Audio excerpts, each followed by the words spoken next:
આગામી તારીખ 8મી જૂન 2026ના રોજ ગુજરાત રાજ્યસભાની 4 બેઠકોની ચૂંટણી થવાની છે, જેમાં 4 બેઠકોમાંથી એક બેઠક રઘુવંશી લોહાણા સમાજના કોઈપણ એક યોગ્ય સભ્યની પસંદગી કરી ભારતીય જનતા પાર્ટી રઘુવંશી લોહાણા સમાજના ગૌરવ અપાવે તેવી માંગણી સાથે આજરોજ ગુજરાત રઘુવંશી લોહાણા સમાજ સુરત જિલ્લાના પ્રમુખ ચંદુભાઈ ખખરે માંગણી કરી છે।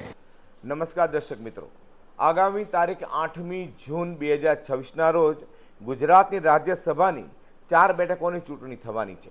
એ 4 બેઠકોમાંથી એક બેઠક રઘુવંશી લોહાણા સમાજને મળે તેવી માંગણી ગુજરાત રઘુવંશી લોહાણા સમાજના સુરત જિલ્લાના પ્રમુખ ચંદુભાઈ ખખર કરી રહ્યા છે। શું છે માંગણી, આવો આપણે મળીએ ચંદુભાઈ ખખર। જી નમસ્કાર ચંદુભાઈ। હા, મારું નામ ચંદુભાઈ ખક્કર છે। મારું મૂળ વતન ભૂરખિયા હનુમાન, અમરેલી જિલ્લો।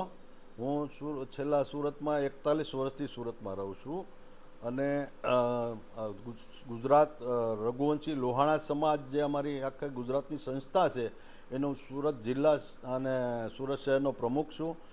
અમારી જે રાજ્યસભાની અંદર જે આજે 4 બેઠકની ચૂંટણી છે એમાં અમારા રઘુવંશી સમાજને પ્રતિનિધિત્વ મળે તે અંગે અમે રજૂઆત કરી છે। મેં રજૂઆત કરી છે, તેમજ આખા ગુજરાતમાંથી પણ રજૂઆત કરવામાં આવી છે।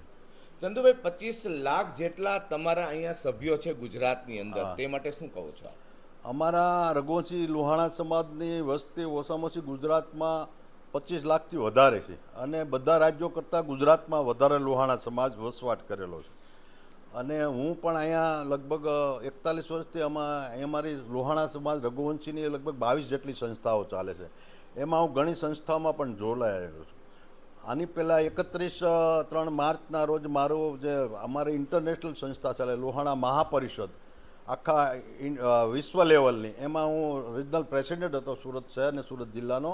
હમણાં 31/3 મારું પૂરું છું। અત્યારે હું ગુજરાત લોહાણા સમાજ જે અમારી ગુજરાતની આખા લોહાણા સમાજની સંસ્થા છે ગુજરાત રઘુવંશી લોહાણા સમાજ, એનો હું જિલ્લા પ્રમુખ અને શહેરને પ્રમુખ તરીકે સેવા આપી રહ્યો છું અને અહીં અમારા લોહાણા સમાજની ઘણી સંસ્થામાં પણ જોડાયેલો છું।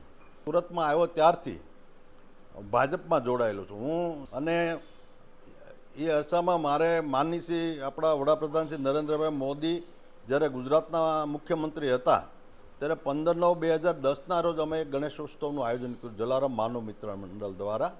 એમાં તેઓ ઉપસ્થિત રહ્યા હતા, એમની હાજરી હતી અને ત્યારે મેં એમને મળવાનો મને મોકો મળ્યો, મારા નસીબમાં હતો અને મેં એને ત્યારે શ્રી ભૂરખિયા હનુમાનજી સ્વયં પ્રાગટની મૂર્તિ અર્પણ કરી હતી, તસવીર અર્પણ કરી હતી અને એમની સાથે મને ફોટો પડાવવાનો પણ મોકો મળ્યો। એ હું મારી જાતને ખૂબ ધન્યવાદ સમજું છું। અને મેઇન વાત શું છે કે 28 મેના રોજ મેં આદરણીય શ્રી જગદીશભાઈ વિશ્વકર્માજી, અધ્યક્ષ શ્રી ભારતીય જનતા પક્ષ ગુજરાત પ્રદેશ અમદાવાદ, તેમજ માનનીય શ્રી નરેન્દ્રભાઈ મોદી સાહેબ પ્રધાનમંત્રી શ્રી ભારત સરકાર, તેમજ માનનીય શ્રી નવીનજી રાષ્ટ્રીય અધ્યક્ષ શ્રી ભારતીય જનતા પાર્ટીને મેલ દ્વારા તેમજ સ્પીડ પોસ્ટ દ્વારા પત્ર મોકલી રાજ્યસભાની ચૂંટણીમાં ગુજરાતભરના રઘુવંશી લોહાણા સમાજને પ્રતિનિધિત્વ આપવા અંગે રજૂઆત સાથે વિનંતી કરેલ છે।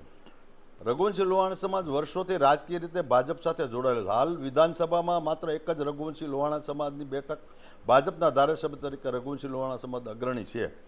અમારો સમાજ હંમેશા રાષ્ટ્રપ્રેમી અને દેશના હિતમાં વિચારે છે। ચંદુભાઈ, બીજું કે આ અત્યારના 4માંથી એક બેઠકની તમે જે માંગણી કરી રહ્યા છો, હાજી, હા, તો શું તમને લાગે છે?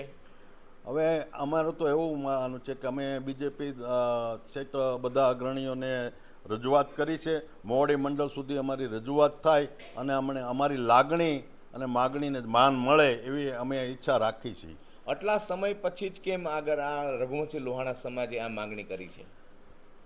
એનું કારણ એવું છે કે અમારા રઘુવંશી સમાજનું આજની તારીખમાં જોવા જઈએ તો વિધાનસભામાં જે હોવું જોઈએ વસ્તીના પ્રમાણમાં, અને અમારો સમાજ બુદ્ધિશાળી અને સાહસિક ગણાય છે। રઘુવંશી લોહાણા સમાજ એટલે બુદ્ધિશાળી સાહસિક ગણાય। દેશ વિદેશમાં દરેક દેશોમાં છે અમારો સમાજ અને ત્યાં એનું વર્ચસ્વ વધારે હોય છે।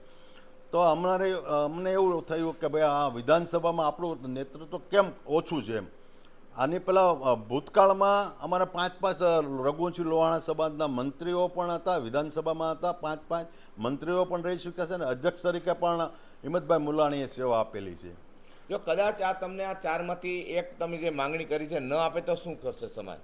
હવે આમાં તો શું છે કે અમે અમારી જે દિલની લાગણી છે, અમારી માગણી છે, અમે રજૂઆત કરી છે અને ભવિષ્યમાં અમે આની વચ્ચે વધારે રજૂઆત કરશું અને અમે એને વિનંતી કરશું કે ભાઈ ગમે એમ કરીને અમારા રઘુવંશી સમાજને નેતૃત્વ મળે એવું અમે રજૂઆત કરી છે.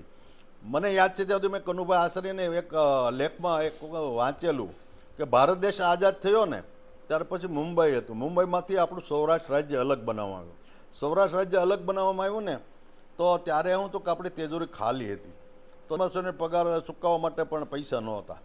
ત્યારે પોરબંદરના અમારા રઘુવંશી લોહાણા સભાના શેઠ શ્રી નાનજીભાઈ કાળીદાસભાઈ ને રાજ્યના ગૃહમંત્રી રસિકભાઈ પરીખ અને મુખ્યમંત્રી શ્રી ડેબરભાઈ એ વાત કરતા શેઠ શ્રી નાનજીભાઈ કાળીદાસભાઈ રઘુવંશી સમાજનું ગૌરવ કહેવાય.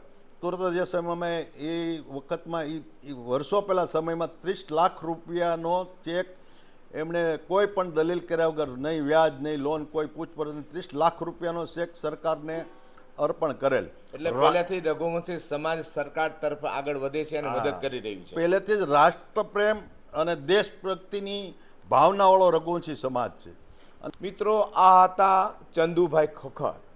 સુરત રઘુવંશી લોહાણા સમાજ સુરત જિલ્લા એટલે કે ગુજરાત રઘુવંશી સમાજ લોહાણા સમાજના સુરત જિલ્લાના પ્રમુખ ચંદુભાઈ ખોખર કહી રહ્યા છે કે આગામી તારીખ 8મી જૂન 2026ના રોજ જે ગુજરાતની રાજ્યસભાની ચૂંટણી થવાની છે તે 4માંથી 1 બેઠક રઘુવંશી સમાજના જે કોઈ યોગ્ય ઉમેદવાર હોય તેને આપે.